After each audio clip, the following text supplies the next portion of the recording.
Okay, so we have this third question over here which we have to solve, and if you look closely we have to solve it using implicit differentiation. And why? Because we have this equals to sign, and you see you're not able to like isolate y over here, so that's why we are going to use implicit differentiation. And for implicit differentiation, you only thing you have to know is like when you differentiate a y term, so every time you have like something with y and you want to find the derivative of that, so you will have to multiply this with a y prime as well. Okay, some people write it y prime and some people also do like dy dx, but it's dy dx, it's simply same thing as like f prime, right? It's simply like if you have a function f, if you take the derivative of it, it becomes y prime, just like that. So this is like the derivative of the y function, right? So you could also write it y prime. So that's pretty much it. So now let's go ahead and try to solve this question. So to solve this question, we first have to take the derivative at both sides. Okay, so if we go ahead and take the derivative of both sides, so the right side and the left side, so this one becomes 3x squared plus 3y squared. And again, remember, every time we're going to differentiate a y term, we have to multiply it with a y prime as well. So just don't forget that.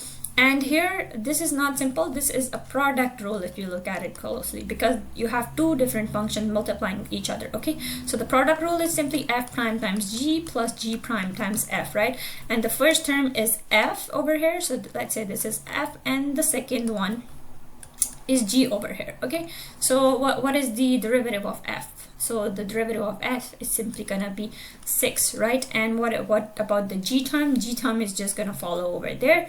Okay, and then we have a plus. And what about g prime? So now we have g prime, so we have this, the y, we have to take the derivative of the y. And what is the derivative of y? That it's gonna be a y prime, right? So y prime over here, and then we have to take the function f, which is simply 6x. Okay, so now we have to multiply 6y plus 6xy prime. So now we're going to write it over here, 6y plus 6xy prime. Okay, so now once we have this over here, our next job is basically to isolate the y prime, okay, because that's eventually what we're trying to figure out. Okay, so if we go ahead and do some algebra over here, so we have to move this over the other side, we have to put it over here, right? So if we go ahead and do some algebra, so that term comes here.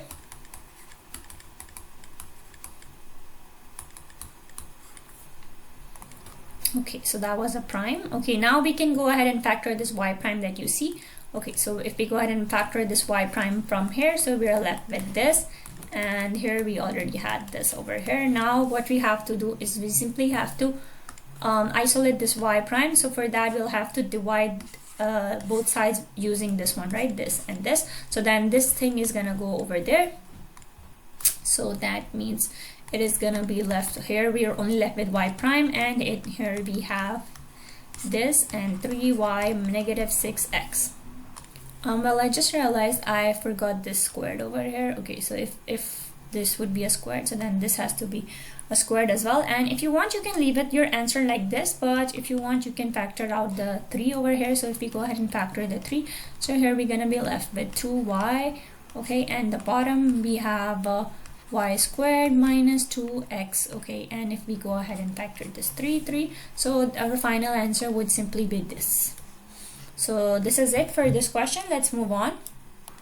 Okay, so we'll move on to the next question, and here I skipped the negative here.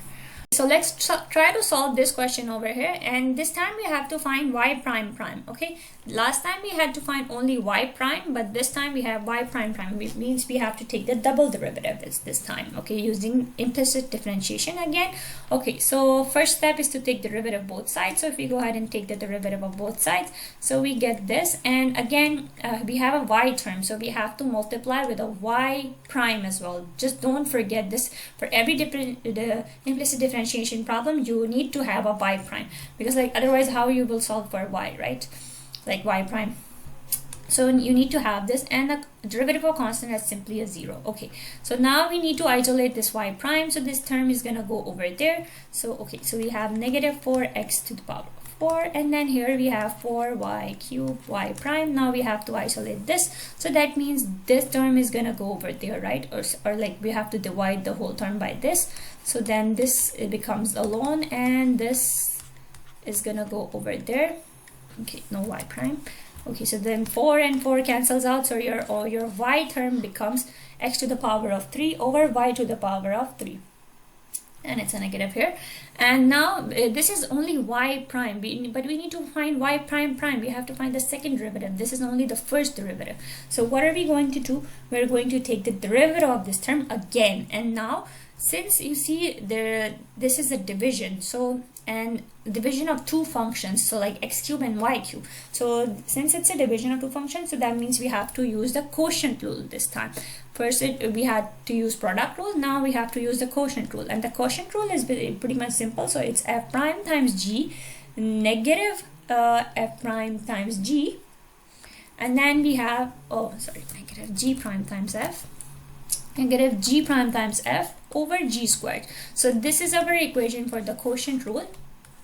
Okay, quotient rule. So this is what we're going to use.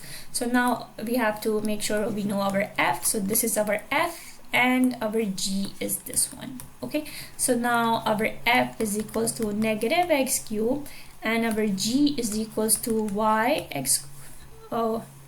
to the power of 3. So now if we go ahead and take the derivative of this one, so then it becomes 3x squared. The derivative of this one, this becomes 3y squared, but again remember y prime. Okay, so once we're done with this, we just have to plug this into this formula. So first we have our f prime, then we're gonna have our g, and then negative g prime times f. Oh, that has to be f prime, sorry. Okay, so let's go ahead and replace it by f prime. Okay, f prime times g plus negative g prime times f over g squared y cube. And we have to square the g. Okay, so g originally we have y cube and we have to square it. Okay, so then it becomes 6. Okay, so here if you go ahead and write it in a clean format, so you have this over here 3y squared y prime, and then here you have, this is gonna become positive because this negative they're gonna multiply each other out, so then this is x cubed, and at the bottom you have y to the power of 6. So this is pretty much it for our y prime, because here we had y prime, right? And so if we take the derivative of y prime, so we have to take the derivative both sides, right? This side we get this, and this side we had y prime. So if we go ahead and take the derivative again, so it becomes y prime prime. So this whole thing is basically equals to y prime. But the thing is, we have to replace the, every time we see here a y prime, we need to replace it with the x and y's. Okay, so here we had the y prime, the value of the y prime over here. So what we're going to do, we're going to basically replace this with this equation that we had over here. Okay, so we had the equation for y prime we had was negative x cubed over y squared. So we're going to simply replace everywhere we see a y prime. So we only have one y prime, so we'll go ahead and replace it with that. Okay, the 3y squared, so negative x cubed over y cubed, and then we have an x.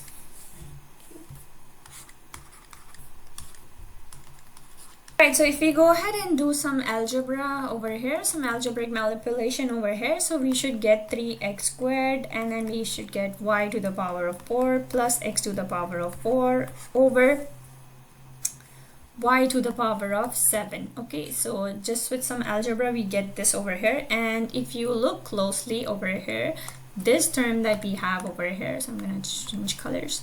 Okay, so this is not really visible, but I guess you guys get the idea. Okay, so this term that you see over here, this basically can be replaced with the original function that we had. You see x cubed, I don't know how we call it, x to the power of 4 plus y to the power of 4 equals to 16, right? So that means this x to the power of 4, this thing that you see over here, can be replaced with a 16. Okay, so this thing has to be replaced with a 16, so negative x cubed, so then becomes 16 over y to the power of 7. And if you go ahead and multiply this, so you get negative 48 x cubed over y to the power of 7 as your final answer for y prime prime. So if you want, you can leave it here, but if you want to do some more algebra and arrive at a final answer, so that this would